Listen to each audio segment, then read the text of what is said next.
The a-hole for my response when my colleague said I was emasculating my husband? I'm female 36, married with 3 kids, work in this company for 4 years. I transferred to another department and met new colleagues. We were having lunch days ago and small chats when my husband called asking where I put the ceramic pan. I told him where to find it and ended a call. My new colleague Ross, 40s, married with no kids, calling him passive-aggressive is the nicest thing you can say about him, was looking confused throughout the phone call. Then he asked if my husband cooks. I said yes. Not just cooks, but he also cleans, take care of the dishwashing, floor mopping, toilet scrubbing, grocery shopping, and deep cleaning rooms once a week. Ross started laughing as I went on and listed the things my husband does, then casually asked who's demanded house then if my husband's busy being the housewife. I just glanced at him to explain as my colleagues kept staring. Ross said, "Okay, there's a manhood house, all right. And I'm thinking it's you, since you've emasculated your husband to the point of mopping the floor." Others laughed. I said, "No, we're just splitting duties. And since I'm the current breadwinner, he took it upon himself to help make things balanced after he lost his job." My other female colleague pointed out that I'm lucky my husband believes in partnership, unlike most husbands, which is a global issue. Ross said that I was indeed lucky to find a man with little to no self-esteem to be gleefully and passionately taking on a role of a homemaker like that. I was shocked and got extremely agitated after he proceeded to say that he was 100% sure my husband no longer feels like the man he used to be before losing his job. He called him poor soul and sarcastically hoped he at least still gets to keep his manhood in the bedroom. I was about to yell, but kept it civil and looked at him and said, "Oh, don't worry. He's doing just fine in the bedroom because he's always been enough of a man for me. And as a result, we have 3 kids. 3 kids while he, Ross, on the other hand." Everyone stopped for a second, and Ross had a shocked look on his face. Then lost it, saying it was insensitive and pathetic of me for bringing his infertility in an argument, and used it as a low blow and said that I should feel ashamed of myself for bragging about my kids, knowing that he can't have children for reasons he cannot control. I replied that he should feel ashamed of how he was talking about my husband, and told him maybe it's better that he just stop getting himself involved in other people's business. He doubled down, saying he gets to get himself involved in whatever and wherever he wants, because it's a free country. Other colleagues started getting involved as the argument escalated. Ross told me he will make sure to let HR know about the lovely conversation we had, and walked away like he dropped some sort of bomb on me. I got a lot of heat from his guy friends, but one female colleague said Ross was rude, but I took too far with what I said. Am I the a-hole?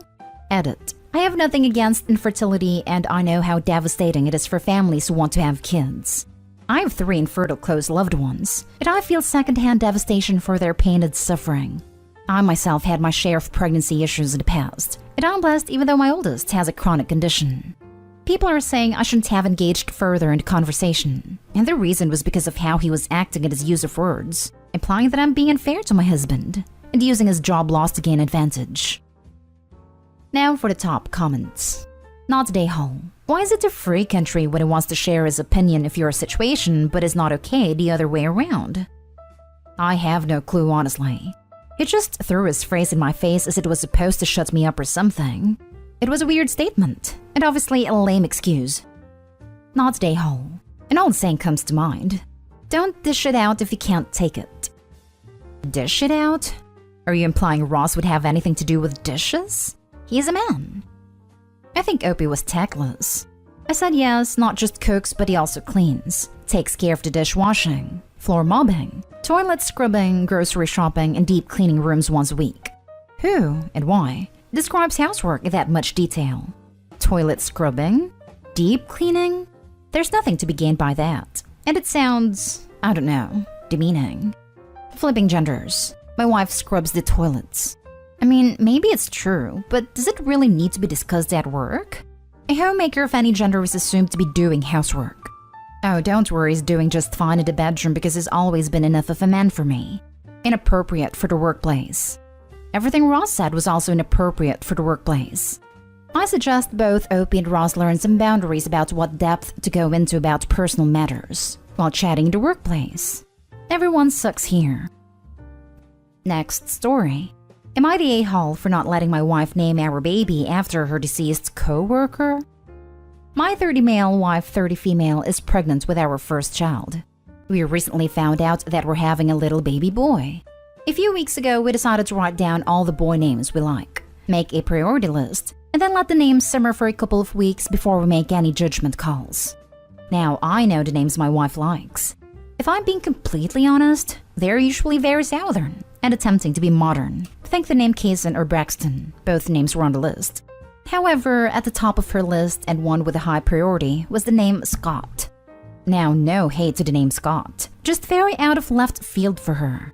She told me how much she loved it and how it meant a lot to her, and when I questioned her on it, she didn't really say much more. I actually loved the name Scott, so I kept it number 1, and it was also at the top of my simmer list, as we had been calling it. Well, yesterday we ended the simmer period, and both decided on the name Scott Kanan. Both names were number 1 in our lists, and we were over the moon. As we were going to bed, I asked how she thought of the name Scott, and she admitted to me that now that I set it in stone that she felt more comfortable telling me. There was an older man she apparently worked with, who I had never heard of before, that she really loved named Scott. She said she was 66 and gave her a lot of life advice and guidance, but died last year due to being immunocompromised. After she said this to me, I became completely uncomfortable. I don't want our baby named after a dead coworker of hers I've never met. I asked if she asked his family if it was okay, and she said she's never met his family and doesn't think it's necessary. The whole thing is just so bizarre to me considering I've never heard of this guy before. She mentioned the passing of a coworker last year, and I knew she was sad, but she never said much more than that. Long story short, I told her we're not naming our baby Scott because I don't feel comfortable with it. She immediately got mad at me, and it turned into a big argument. I had her mom and sisters call me today saying I liked the name before, but that I was being a jerk over some old dude, and my wife won't talk to me now. Even love the name Scott. I just don't like naming our baby my wife's dead co-worker I don't know. Am I the a-hole? Edit. Just for clarification, I would not mind keeping the name Scott, and I have communicated this to my wife, if she would tell me about him so I know who we're naming our child after. She won't tell me anything past that he was a mentor to her. No other details. As well, I was mainly upset because I felt like I was tricked into the name, because she withheld obvious intent with its meaning. I would have probably been a lot less confused or weirded out if she would have just explained that before. But since she will not talk to me about Scott, it is essentially stonewalling me until I give in. I feel as if I may not be the a-hole here. I will take my judgments as they come, but there's more of my side of the story. I just want to clarify the permission from the family thing. She wants to actively make posts linking to his Facebook about our child's growth and development. I feel like it was a little weird to do without asking his family if they're comfortable with that, especially since they've never met. That's why I thought she knew his family, because she was telling me the hashtag she created for it and everything. I realize I may be in the minority here, but I say not the a-hole. Frankly, I think it's telling she didn't share the meaning or importance to her until you settled on the name. It seems like she knew you wouldn't be okay with it, and that's why she didn't tell you until you'd accepted it. That is not okay. Since it sounds to me like if you'd had that information from the beginning that you wouldn't have settled on it, that exonerates you in my mind. She, on the other hand, lied. You directly asked her where it came from, and she didn't tell you. She is the a-hole here in my opinion. Not the a-hole. Yeah, this. She wanted a name for a serious reason she didn't disclose, and then went, phew, got what I want, so now I can say a little about it.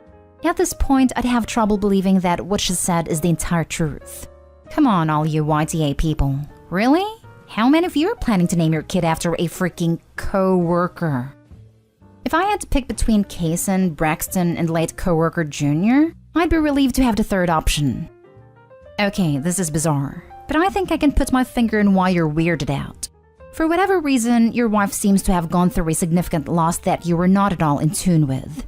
You stated she briefly mentioned losing a co-worker, but clearly you had no idea that he had this much of an impact on her life. I think it's completely understandable why she would want to name your son after this man. On the other hand, it's definitely weird that this is the first time you're hearing about your child's namesake. I would suggest sitting your wife down and genuinely asking her why she didn't want to share with you something that clearly affected her so deeply. Obviously, everyone has the right to keep things private, but maybe she's just not a big talker, which is fine. But it's okay to be surprised by this and to have questions. No a-holes here, but I think you guys just need to communicate.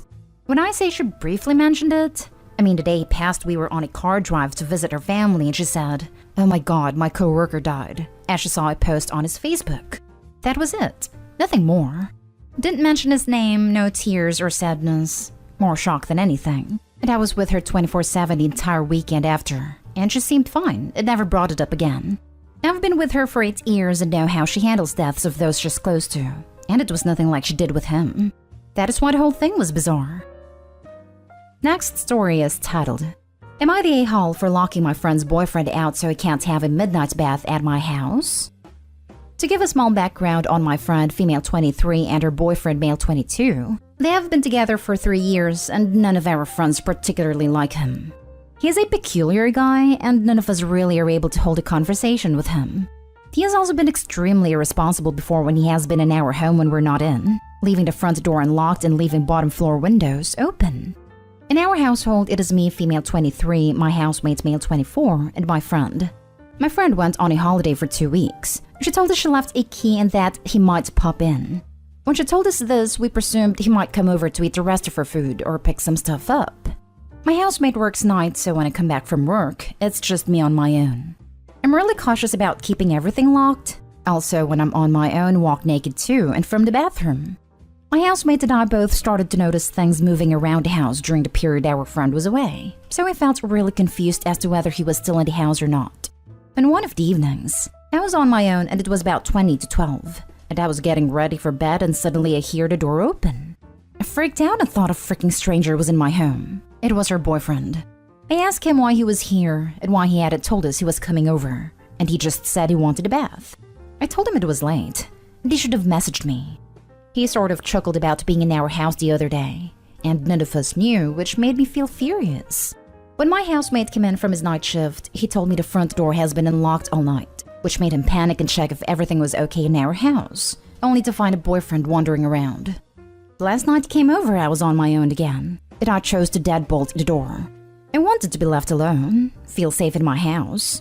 So again, but this time at midnight, I heard him trying the door. He texted me asking if I was in, but I just ignored him. We then received a text from our friend asking us not to lock him out. I replied saying we didn't mind him coming over, but he should tell us and not do it so late. He left the door unlocked, etc. She said she would talk to him, but to just let him in. I lied that we wouldn't be in, so it was all locked and he wouldn't be able to get in, and to tell him. She then just said she understands it's probably annoying him coming over, but we obviously want our place to be somewhere our boyfriends can turn to when they need it. I went back that night, locked myself in, played Sims, and got drunk safe in the knowledge he couldn't get in. Now I can imagine you're probably wondering why I felt the need to come over. His heating and water were fine. He said it was because he didn't like his neighbors. To clarify, he also has another home, but chooses to illegally sublet it for extra income. Not today home. Sounds like he's enjoying the power and the effect he has on you and is deliberately creeping you out. Keep locking him out. It's not his place. Check your lease to see if it's allowed to let other people have keys to the space. Consider finding a new place to live, as it's clear your friend doesn't understand the impact her boyfriend is having. Totally agree. He is doing this deliberately because he finds her uneasiness amusing. If it was me, I would be concerned that his creepy behavior might escalate, and I would argue that he should be allowed in their home even when his girlfriend is with him. The fact that he came over in the middle of the night when he knew Opie was there alone, I'm assuming he's familiar with their schedules, is very unsettling and what he's doing seems violating. Not today home. Frankly, what this all comes down to for me is, it is absolutely not okay to have guests over if you yourself are not there. That just seems really wrong to me. Like, sure, she has a right to have her boyfriend over when she is there, but if she isn't there, he shouldn't be there. Barring emergencies, of course. Any bath isn't an emergency.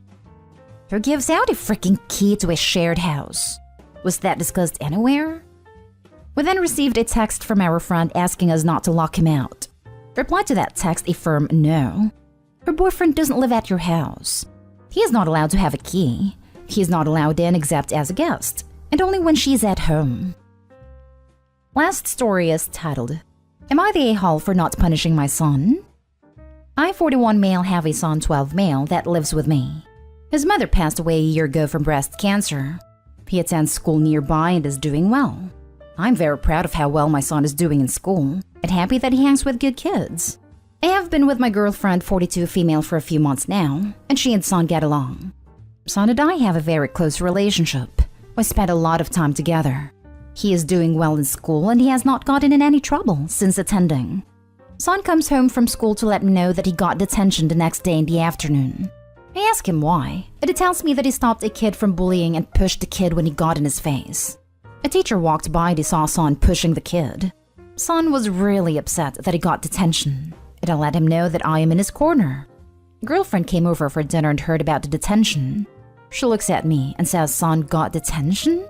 Shouldn't he be getting punished? I look at girlfriend and tell her that it was a different circumstance, and Son was not getting any further punishments. She frowns and tells me that Son got in trouble, he should be getting punished. Am I the a-hole for not punishing my son? Not the a-hole. He shouldn't be punished for doing the right thing, in a way that I think is reasonable. If anything, I'd be headed to school to stop the detention from happening with the whole story. Bring all the kids in with the principal and get it worked out. As for your girlfriend, she's not the parent and doesn't get a say. If she isn't comfortable with that, are you comfortable continuing the relationship? School, no doubt, has a zero-tolerance policy. Everybody gets in trouble no matter who starts it. Zero tolerance is oddly commonplace despite being morally reprehensible. Not the a-hole. Detention is the, in my opinion, undeserved punishment. He will serve detention and then it's over. The only punishment he should get from dad for stopping that kid is a new video game or his favorite pizza for dinner after detention. My daughter knows that if she stands up to these types, she may get in trouble at school but never at home. If it is so bad she needs to step in and defend herself or others, it's a failure of the adults at the school, not the kids that have stepped in and look out for others.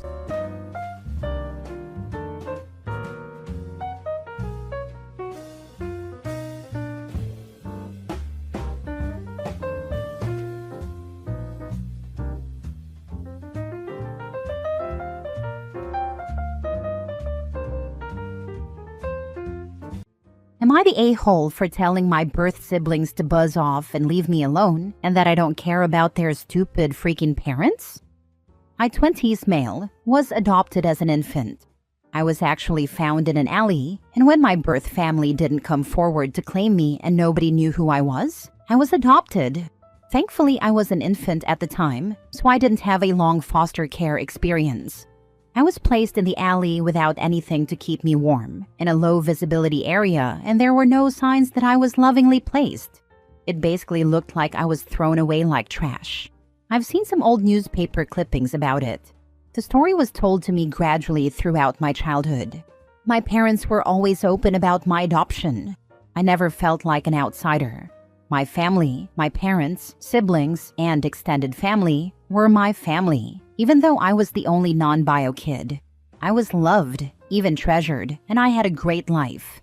But the circumstance surrounding my adoption meant some things were unclear, with medical history being the biggest issue.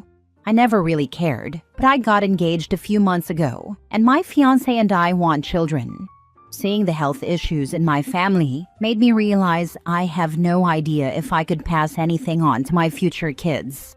After thinking it over, I did a 23andMe genetic test, but I did it wrong and mistakenly made myself discoverable. I realized quickly after my results came in, but by then it was too late. 2 birth siblings found me. They're older. My birth parents had 5 kids before me. They all knew about me and wanted to get to know me. The birth siblings started off somewhat reasonable, but when I made it clear I didn't want to hear my birth parents' story, they flipped a switch. They said how much their parents regretted giving me away and how they would have come forward, but didn't want to get in trouble for abandoning me like they did. They believed I owed their parents and them the chance to tell their story and build a relationship. I stood my ground and blocked them, but they followed me to social media, insisting that we're family and that I should be kinder to them and their parents. They told me that it's not like I'm just a half-sibling. I'm the baby who was missing. They sent messages trying to make me feel bad for their parents, especially their mom. And it pissed me off. After almost 3 months of them finding ways around my blocking them, I finally told them to buzz off and leave me alone. I told them I don't care about their stupid freaking parents. I had to delete my account because they kept making random new accounts, and I couldn't block them fast enough in their outrage over what I said. They told me their parents didn't deserve that. Am I the a-hole? Now for the top comments. Not the a-hole. You didn't deserve to be abandoned like garbage as an infant.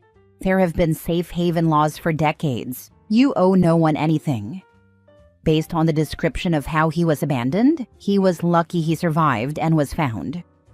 Send them all the newspaper clippings of a baby left to die in an alley. Did you at least get medical info out of them? I didn't get it from them, but the genetic testing I did gave me a decent picture of everything. I'm glad I didn't ask the birth siblings for direct medical history, because that would likely be used to try and bargain for what they want. How does that conversation even go? Sorry mom and dad tried to unalive you, but it would be really nice if you could help them feel less guilty about that. F all the way off. It was more like, we know our parents abandoned you, but there were good reasons. You'd feel bad for them if you knew those reasons. Please hear them out. Please be their son. Please make them happy. Let's be a family. Yay. Next story. Am I the a-hole for calling CPS on my family and asking to be removed from our house? My parents have 4 kids. There's me, 16 male, and I'm the oldest. And then I have 2 younger sisters, 13 and 10, and a younger brother, 12. Our dad drinks a lot. He's had issues with alcohol for as long as I can remember. He doesn't work, doesn't do anything around the house, never wants to talk to any of us, and that leaves it all on mom. Except my mom puts a lot of it on me. For a long time I did it willingly, and I wanted to help keep us together. But I started to feel resentful in the last 2 years, and then I realized if I wanted a better life, I needed out, and I needed to stop things from staying the same. My siblings have no expectation to help. My mom said there can be too many people helping, and it needs to be just me. So I was making after-school snacks and getting dinner ready for when mom got home. I was left in charge if my mom wasn't home for any reason, even if dad was there, because we never knew when he'd just get up and go to the bar. I had to make sure homework was done before mom got home, and I had to forge her signature on stuff. With mom's permission, because she wanted to come home and relax after a long day at work. My mom left me in charge of paying the bills online too. She had a checklist for me, and once a month, I had to go through the list and pay them all off. If we didn't have enough, I needed to get my siblings and go to the bank and deposit more money in my parents' account.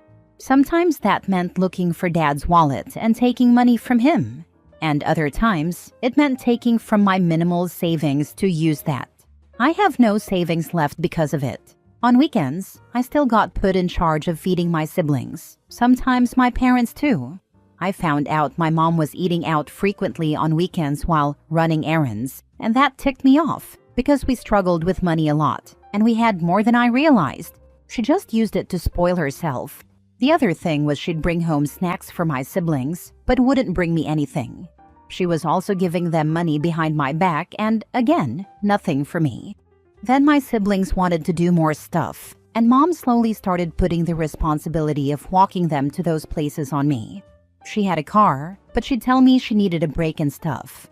There were nights she'd go out with her friends too, and some nights she didn't even come home or got back at 5 a.m. But if I asked for permission to sleep at a friend's house or see a movie with my friend, she'd tell me we didn't have the money and she couldn't be without me.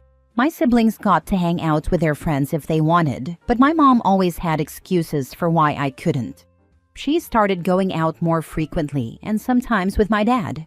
I tried talking to my mom, but she didn't care about giving me time off. All she'd talk about was how hard she worked her butt off for us. And she'd tell me I was young and didn't get stressed as much or need breaks like someone older. My grades started slipping this year. It was too much for me to keep up with, and mom got an email about it, and she refused to speak to my guidance counselor about it. The guidance counselor set up a meeting. She didn't say anything to me. I was told by my guidance counselor in November about it. I asked mom why, and she said the reality is, I might need to drop out anyway, so why would she waste her time? I sat on that for a few weeks, and then I spoke to my school about everything. My guidance counselor called CPS, and so did one of my teachers. But then I called and told them everything and talked about there not being enough food in the house because, at that point, there wasn't, and how we didn't even have money in our school lunch accounts. Someone from CPS came, and I begged them to take me. There were several visits before I was actually removed. My siblings weren't because Mom put money in their accounts after the initial CPS visit, and she explained that she had called their schools before and had allowed the account to overdraw, and she paid it off after a few weeks. CPS is still involved, but I'm staying with a family member. CPS is trying to reunite me, but I have said I don't want to go back. On top of all the stuff with my parents, my siblings have turned into really crappy people who don't care about me. Guess our parents taught them that, but I don't feel the need to save them anymore, or even care if they get put through what I was. At the start of the month, my mom and siblings figured out I was the one who called. Some of the details brought up finally connected in their heads, and they're mad at me. Mom said I was doing better than a lot of kids, and my actions came across as those of a spoiled brat. She told me the fact I asked to be removed, spoke about what my character is, and how easy I find it to abandon my family. Am I the a-hole? Not the a-hole. Good for you. You went to an adult and got out. Thanks. It's really daunting going to someone and saying I have a crappy home life and I'm being neglected, but I knew I needed to speak up or my life would never get better. I'd be dropping out and unable to do much with my future. What I'm about to say is not your fault or responsibility. I need you to understand that, okay? Your mother made you her co-parent. You are gone, and no one else in that house is responsible or knows how to do what you used to do. She's holding it together now, but it won't be long before she can't. Now that you contacted CPS, your mom and the other kids are on their radar, which hopefully means when things start slipping, CPS will catch it quicker than if you had just left without saying anything when you turned 18. Good luck. I wish you the best in life. Thanks for not putting that on me. I don't know if others might, but I know people can be weird about claiming the oldest should feel some sense of responsibility for their siblings. Most won't ever have to live it to know how crappy that is to expect. It's bad enough when your parent does that and expects even more from you. Not the a-hole, and I'm sorry for what happened, and it took so long for them to remove you. This stranger is proud of you for what you did to protect yourself. Do you work? Can you become an emancipated minor and stay with a family member, or petition for them to keep guardianship? Keep doing what is best for you, and we are here if you need advice or someone to affirm you did the right thing. I'm looking for a job now. I didn't get the chance to work when I lived with my family because of how much I needed to do outside of school. Emancipation isn't looking like a possibility for me. I'm going to say I want to stay with a family member, or even another if I need to, but I was told it won't be up to me. Next story. Am I the a-hole for laughing when my dad's wife's sister humiliated her and made her cry? My dad's wife's family came to our house for dinner on Saturday. His wife and her sister ended up fighting over me, 16 male, and my sister, 14 female. Her sister was calling my dad's wife delusional and mentioned that she's been married 3 times to 3 men who lost their wives and had kids. She said she was trying to live out her mommy fantasy that she can't have with biological kids, but she could never accept or see that none of her stepkids care about her and that she only left her last husband when one of his kids pushed her down the stairs. And she always stayed longer and pretended she was a mom. She said it's clear to everyone except for her that my sister and I don't want anything to do with her and that she is holding on to a marriage where she'll be miserable when she realizes the 2 of us won't ever let her be our mom. Her sister also said the only difference between us and the old stepkids was the fact that we didn't do everything we could to make her life hell to get rid of her. But we looked repulsed whenever she tried to hug us or wanted to spend time with us. She told her to open her freaking eyes and get therapy. My dad's wife got upset and said it was so mean and asked why she was humiliating her by throwing all that stuff in her face about her ex-husbands, ex-stepkids, and not being able to have her own kids. It came up because my dad's wife was talking about my sister's birthday coming up in a week and how she wanted a mom and daughter shopping trip for the 2 of them. Her sister rolled her eyes, and that started them off. My dad's wife was really upset, but I laughed, and so did my sister. It was mostly because of how my dad's wife denied what her sister said and made it seem like we loved her and that she is a real mom. But the thing is, her sister is 100% right, and we don't see her as our mom or accept her as our family. Our dad loves her for real and has let her try to step all over mom's memory by trying to play mommy, inserting herself into our lives and making us celebrate her for Mother's Day and stuff. But we don't accept it, and we won't ever appreciate her or be glad she's here. If they divorce or dad dies, we won't even look at her again. I don't even care if she's doing it to try and make everyone happy. I hate that she won't accept no, and that when we tell her we don't want another mom, she does it anyway, because we need a mom, and crap like that. When my sister and I laughed, it made things worse. Her sister was like, "See?" And we were asked to speak up, and we said she's right. I said I didn't know all the stuff about before, but it was gross to try and replace dead moms because she couldn't have her own kids. My dad wasn't happy with us, and he ended up kicking his wife's sister out. Yesterday, he talked to us after he calmed down and said it was really mean to let our mom be treated like that. I told him she will never be our mom, and her sister was right that she's delusional for not seeing that we don't love or want her. He said we might feel like that, but laughing was cruel when she was so upset. Are we the a-holes? Now for the top comments. If your dad's wife has been married 3 times to 3 men who lost their wives with kids, she is delusional and her sister was right to warn you. She does not love your dad. She loves the idea of playing mother. Your dad is not helping either. He is enabling her dreams of being a mother. If I were you, I would be making plans to move out with your sister as soon as possible. It would not take much to get her completely unhinged. Not the a-hole. It is more cruel to constantly force 2 kids to accept a mother that they do not wish to have. Yep. Her sister also brought up the fact she's against dating men with kids but with exes, even if the exes are out of the kids' lives. She always goes for the guys with dead wives. It's so damn creepy. Your dad's wife sure knows how to pick them, huh? Flips to the obituaries. I got the full visual of a lady wearing funeral garb, licking thumb, flipping through a newspaper, furiously circling obits with a red pen and look of determination. Survived by 5 kids? I'm on my way. Not the a-hole. I wish parents read all these stories and learn not to impose mothers/fathers on grieving children. We all should try to be a little kinder with each other and respect the memory of the person that is gone. I wish my dad could have found someone who was okay with being a stepmom or just a dad's wife instead of a mom. He maybe wanted more, but I don't get why. He was married to mom before she died. It confuses me why he'd want to replace her like that. Last story. Am I the a-hole for not letting my mom be around my baby because she wants to have her affair partner around my baby? I, 28 female, am having my first baby next month after years of infertility and treatment. Everyone is excited, and we are extremely happy waiting for the baby. I think my own mother is the happiest of all. However, I've never gotten along with her. I have a lot of trauma from my childhood with her, which I no longer resent but still remember. She did what she could with what she had. The issue right now is that she's been in a toxic relationship with my stepdad, whom she has been with for 25 years. He cheats on her and she refuses to leave him.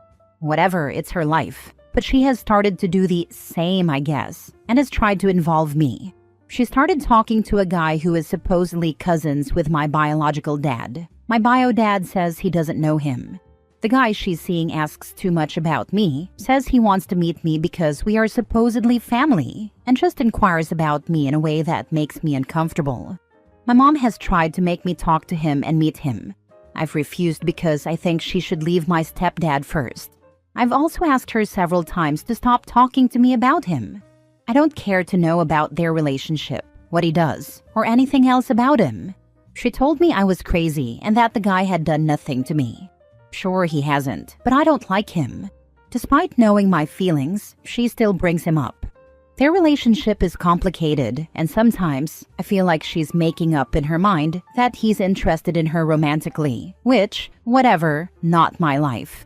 The issue is that one day, she casually mentioned that once the baby is here, this guy would be spending time with my baby, holding her, and just being around her.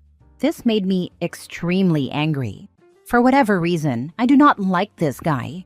There's something about him that makes me not want him near my child. I told her no and reminded her of our previous conversations where I asked her to stop involving me. Once again, she got angry. I talked to my partner and told him I didn't want her near my baby.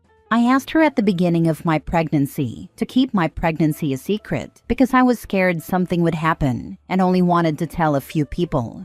She told him. She told him everything about my life. She called again, and during our conversation, since my due date is approaching, I told her she was not allowed to take pictures of my baby because I didn't want that guy to receive any photos from her. That didn't go well, as she told me I was crazy and needed mental help. This is my first child. After so many years of prayers and procedures, I finally get to be a mom. Maybe I am being paranoid, but I'd like to hear your thoughts. Am I the a-hole if I don't let her near my daughter? Not the a-hole, but isn't it time to go no contact with her? Or even force her hand by informing stepdad of her affair? I've thought about telling him, but I don't want to risk her safety. I'm not sure how he'd react, and some people don't react well. You know him, stepdad, best. If you suspect violence from him, perhaps don't inform him. Curious though, she's with a guy capable of DV and willingly stays with him? However, go no contact with her and focus on you and your baby. I moved out so long ago, and back then I never saw him hit her or anything. But apparently they fight all the time now, and both have shown aggression. She said he bought a gun a few months ago, but I am not sure. I don't believe anything she says, and if she has stayed after 6 years of infidelity where stepdad doesn't come home for 3 days straight, I believe she could possibly stay if he is violent, but it's not something I know for sure.